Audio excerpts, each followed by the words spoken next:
नमस्कार दोस्तों, स्वागत है आप सभी का ऑनलाइन फर्स्ट यूट्यूब चैनल पर। इस वीडियो में हम बात कर रहे हैं कई बड़ी और लेटेस्ट अपडेट के बारे में, जो कि संबंधित है एलटी गेट शिक्षक भर्ती परीक्षा को लेकर। एलटी गेट शिक्षक भर्ती को लेकर एक बड़ी और लेटेस्ट जानकारी के बारे में, और ये जानकारी है एलटी गेट के एग्जाम को लेकर। जैसा कि दोस्तों आप जानते हैं कि उत्तर प्रदेश लोक सेवा आयोग के माध्यम से एलटी गेट भर्ती के संबंध में आप सभी की जो परीक्षा का कार्यक्रम है वो जारी किया गया था, और उत्तर प्रदेश लोक सेवा आयोग की ओर से कोशिश की जा रही थी कि इस भर्ती को एज सून एज पॉसिबल करा लिया जाए। लेकिन अब एक मामला आप सभी के सामने फंस गया है, और हर बार की तरह कहीं ना कहीं एक समस्या एलटी गेट भर्ती के अंदर भी देखने के लिए मिल रही है। अब ऐसे में जब टीजीटी बीजीटी की परीक्षा तो एक समय पे हो नहीं पा रही है, दूसरी तरफ बात की जाए एलटी गेट को लेकर तो उसमें भी समस्या आने लगी है, क्योंकि एलटी गेट की एक भर्ती आई थी काफ़ी लंबे समय के बाद, और अब जाकर के कहीं ना कहीं हर अभ्यर्थी की उम्मीद एलटी गेट पर टिकी हुई है, क्योंकि एलटी गेट पूरी होगी तभी तो किसी को नौकरी मिलेगी। टीजीटी बीजीटी की भर्ती में तो हम देख ही चुके हैं कि कई सालों इंतजार करने के बाद भी भर्ती के अंदर जो होना चाहिए था वो नहीं हो पाया। अब एक बड़ी जानकारी आप सभी के सामने और निकल कर के आ गई है एलटी गेट के एग्ज़ाम पोस्टपोन के बारे में, दोबारा आवेदन शुरू को लेकर, साथ ही साथ सरकार के फैसले को लेकर डिटेल में बात करते हैं। चैनल को सब्सक्राइब करके बेल आइकन को दबा लें और वीडियो को लाइक कर दें, जिससे कि आपको रियल ऑथेंटिक जानकारी online adopter study YouTube channel के माध्यम से मिलती रहे। दोस्तों एलटी गेट परीक्षा में अब समय काफ़ी कम रह गया है और आपको वही पढ़ना है जो आपके एग्जाम के लिए इंपॉर्टेंट है। इसीलिए एलटी गेट शिक्षक भर्ती की बेस्ट बुक आप सभी के सामने आ गई, चक्षु प्रकाशन की। चक्षु प्रकाशन की ये बेस्ट बुक आप सभी के एलटी गेट के सामान्य अध्ययन के साथ साथ सभी विषयों के जो प्रारूप के अंदर अवेलेबल है। और इन बुक की खास बात यह है कि इन बुक को जब तैयार किया गया तो सबसे ज़्यादा ध्यान रखा गया कि जो आपके एग्जाम के लिए इंपॉर्टेंट है वो सब कुछ इसमें डाला जाए। जैसा कि आप सभी यहाँ पे देख सकते हैं, इसके अंदर 1800 से ज़्यादा बहुविकल्प पे क्वेश्चंस आपको देखने के लिए मिलते हैं। सभी आप सभी के सामने जो टॉपिक है वो कवर किए गए, जो कि आपके एग्जाम के लिए मोस्ट इंपॉर्टेंट है। साथ ही साथ मोस्ट एक्सपेक्टेड क्वेश्चंस भी आप सभी को इसी के अंदर देखने के लिए मिल जाते हैं। और इतना ही नहीं, इसमें आप सभी को मोस्ट इंपॉर्टेंट और इंपॉर्टेंट क्वेश्चंस के साथ में वो सब कुछ दिया जाता है जो आपके एग्जाम में इस बार पूछा जाने वाला है। तो तैयारी करने का सबसे अच्छा तरीका वही है कि आप सिर्फ वो पढ़ें जो आपके एग्जाम में आने वाला है। इसीलिए चक्षु प्रकाशन की ये बेस्ट बुक आपके एग्जाम के लिए मोस्ट इंपॉर्टेंट और सबसे सटीक है। अगर आपने इसके साथ तैयारी कर ली तो आपकी नौकरी पक्की। और अगर आप सामान्य अध्ययन के अलावा किसी और बुक को परचेस करना चाहते हैं किसी और सब्जेक्ट के लिए, तो उसमें भी आप सभी के लिए सब कुछ अवेलेबल है। इन बुक को आप अमेजोन या फ्लिपकार्ट से ले सकते हैं या अपने नज़दीकी स्टोर से। सभी के लिंक मैंने आपको वीडियो की डिस्क्रिप्शन में दे दिए हैं। आज ही परचेज करें अपनी बेस्ट प्रिपरेशन के लिए। बात यह है कि एलटी गेट भर्ती को लेकर जो आप सभी के सामने विज्ञापन जारी किया था उत्तर प्रदेश लोक सेवा आयोग ने, उसमें इस बार बहुत सारे बदलाव किए गए थे। और बदलाव तो कहीं ना कहीं आप सभी के सामने होते रहते हैं। कहा जाता है ना, बदलाव प्रकृति का नियम है। तो जो चेंज है वो कहीं ना कहीं आप सभी के लिए मुश्किल लेकर के आया है इस बार।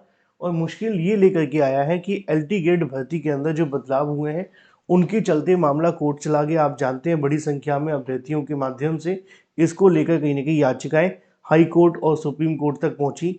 लेकिन अब एक मामले को लेकर हाई कोर्ट ने अपना आदेश तक दे दिया, जिसमें उन्होंने कहा कि जो एलटी गेट की भर्ती निकाली गई है 8 साल के बाद जैसे तैसे करके भर्ती आ रही है, और अन्य भर्तियों की तरह इस भर्ती में अभ्यर्थियों को राहत नहीं दी जा रही है। जबकि अन्य भर्तियों में देखा गया है कि अभ्यर्थियों को राहत मिली है, छात्रों को कहीं ना कहीं किसी न किसी तरीके से रिलैक्सेशन दिया गया है। लेकिन एलटी गेट भर्ती के अंदर ऐसा नहीं हुआ। ऐसा मैं नहीं कह रहा हूँ, ऐसा कहना है कोर्ट का। तो कोर्ट की तरफ से इसको लेकर जो अपना आदेश है वो दिया गया है। और इसको लेकर बहुत सारे अभ्यर्थी मुझे कमेंट करके ये भी कह रहे थे कि सर जो आदेश आया था इसकी वजह से अब आगे क्या हो रहा है और क्या ऐसा कुछ होगा। तो इसके बारे में जानकारी भी निकल करके आ गई, मैं आपको दिखाता भी हूँ। क्योंकि बहुत सारे अभ्यर्थी कहीं न कहीं लगातार आरोप लगाते रहते हैं। जो नए अभ्यर्थी हैं, जो पुराने हैं, वो जानते हैं। हम 8 साल से आप सभी को जो भी जानकारी दे रहे हैं वो हमेशा सही सटीक ऑथेंटिक ही होती हैं। देखो ये सच है कि आप सभी को समझना पड़ेगा कि एलटी गेट भर्ती 8 साल बाद आई है और हर अभ्यर्थी की उम्मीद है। आप में से बहुत सारे अभ्यर्थी होंगे जो चाहते होंगे हमें नौकरी मिले, हमें मिले, क्योंकि हर अभ्यर्थी चाहता है नौकरी लेना। अब 8 साल बाद, 9 साल बाद वैकेंसी अगर आप निकाल रहे हो तो अभ्यर्थियों की आपने सोचा नहीं है। देखो कोविड आया था, कोविड क्या हम लेकर के आए थे या आप लेकर के आए थे? अब एलटी गेट की भर्ती पिछली बार 2018 में आई थी, उसके बाद से लेकर के आज तक 2025 का समय हो गया, 7-8 साल तक कोई भर्ती ना आना। चाहे वो आपके किसी भी कारण की वजह से रही हो। तैयारी तो आपने 2019 में ही शुरू कर दी थी एल टी गेट को लेकर, फिर 20 में कहा कि हम लाएंगे, फिर बदलाव कह दिया कि हम ये करेंगे वो करेंगे, तो इसकी वजह से नुकसान तो अभ्यर्थियों का हो रहा था ना। तो अब ऐसे में छात्र अपना नुकसान क्यों कराए? टेक्निकली तो अभ्यर्थियों की गलती नहीं है यहाँ पर, अभ्यर्थी क्या चाहते हैं, नौकरी लेना। तो इसी को लेकर कहीं ना कहीं जो मामला है वो कोर्ट चला गया था। आज इसके बारे में जानकारी भी निकल कर आ गई है। अब इसकी वजह से एल टी ग्रेड की परीक्षा पोस्टपोन को लेकर जो मामला है वो तक कहीं ना कहीं इसके ऊपर आ गया है, क्योंकि आप जानते हैं आज 12 तारीख हो चुकी है और अभ्यर्थियों को दोबारा आवेदन करने का जो मौका मिलता है, तो निश्चित तौर पर दिक्कतों का सामना किसको करना पड़ेगा? आयोग को। क्योंकि जो अभ्यर्थियों की परीक्षा करानी है उनकी परीक्षा कराने के लिए पर्याप्त संख्या में समय भी तो चाहिए, परीक्षा केंद्र भी बनाने हैं और 1 महीने से भी कम समय बचा हुआ है। इसको लेकर जानकारी भी आप सभी के सामने जारी की गई, मैं आपको दिखा भी देता हूँ। ये आज ही का न्यूज़पेपर आप सभी ने देखा होगा, इसमें लिखा हुआ है, मैंने आपको ये कोर्ट के ऑर्डर में बताया भी था। इसमें लिखा हुआ है कि शिक्षक भर्ती में आयु सीमा में छूट देने पर सहानुभूतिपूर्वक विचार करे सरकार, ऐसा कोर्ट का कहना है। एलटी ग्रेड शिक्षक भर्ती 2025 में आयु सीमा में छूट की मांग को लेकर याचिका में कोर्ट ने दिया निर्देश। इसको लेकर इलाहाबाद हाई कोर्ट ने एलटी ग्रेड शिक्षक भर्ती 2025 में आयु सीमा में छूट की मांग को लेकर दाखिल याचिका पर सहानुभूतिपूर्वक विचार करने को लेकर जो आदेश है वो दिया है। ऐसे में ये आदेश न्यायमूर्ति सौरभ श्याम शमशेरी की एकल पीठ के माध्यम से प्रयागराज की गरिमा सिंह व 38 अन्य याचिकाओं पर याचिकाकर्ताओं की बात को सुनकर एलटी ग्रेड शिक्षक भर्ती 2025 में आयु सीमा में छूट की मांग को लेकर दाखिल याचिका में की थी। याची अधिवक्ता ने दलील दी थी कि याची अधिवक्ता के माध्यम से एलटी गेट 2018 के बाद अब 2025 में भर्ती निकाली गई है। कोविड के चलते तकरीबन 8 साल तक अभ्यर्थी इंतजार करते रहे नई भर्ती के विज्ञापन को लेकर। इसमें कहीं ना कहीं काफ़ी समय लगा और ऐसे में उम्मीदवारों की जो उम्र है वो ज़्यादा हो गई। ऐसे में उन्हें आयु आयु में छूट दी जानी चाहिए। सरकार ने इससे पहले कई भर्तियों में छूट दी भी है। कोर्ट ने दलील सुनने के बाद याचियों के प्रत्यावेदन देने व पदाधिकारी को यथाशीघ्र निर्णय लेने को लेकर डिसीजन दिया है। अब उन्होंने ये तो बिल्कुल पूरे तरीके से कहा है, क्योंकि देखो ये नीतिगत फैसला है और जो नीतिगत फैसले होते हैं वो सरकार को ही लेने पड़ेंगे, इसलिए उन्होंने सरकार के ऊपर छोड़ दिया। उन्होंने कहा कि हम स्ट्रिक्ट मैनर में डिसीजन तो नहीं दे सकते, लेकिन हमने कहा है कि सहानुभूतिपूर्वक अगर विचार किया जा सकता है तो कर लो और इन अभ्यर्थियों को राहत दे दो। अब बात पूरे तरीके से कोर्ट के ऊपर आ गई है। मामला ये है कि क्या कोर्ट इस मामले को लेकर जो डिसीजन दिया है उसके मुताबिक सरकार इस पर फैसला लेगी।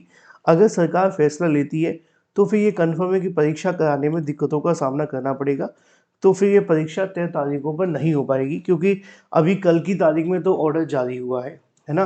कल की तारीख में ऑर्डर आया है, 1-2 दिन के अंदर ये जो आदेश है वो सरकार के पास पहुंचेगा। फिर सरकार के माध्यम से 2-4 दिनों में अपना जो फाइनल डिसीजन है वो ले लिया जाएगा। मोस्ट प्रोबेबली अगर बात की जाए तो इस 15 तारीख से तक मान करके चलिए, 15 या 16 तारीख तक सरकार की तरफ से अपना जो स्टैंड है वो क्लियर हो जाएगा कि वो अभ्यर्थियों को राहत देंगे कि नहीं देंगे। अगर देंगे तो अनाउंसमेंट करेंगे, नहीं देंगे तो अनाउंसमेंट क्या बताएंगे भी नहीं। उसकी वजह आप जानते हैं, सरकार नहीं चाहेगी किसी चीज़ के लिए ना करना।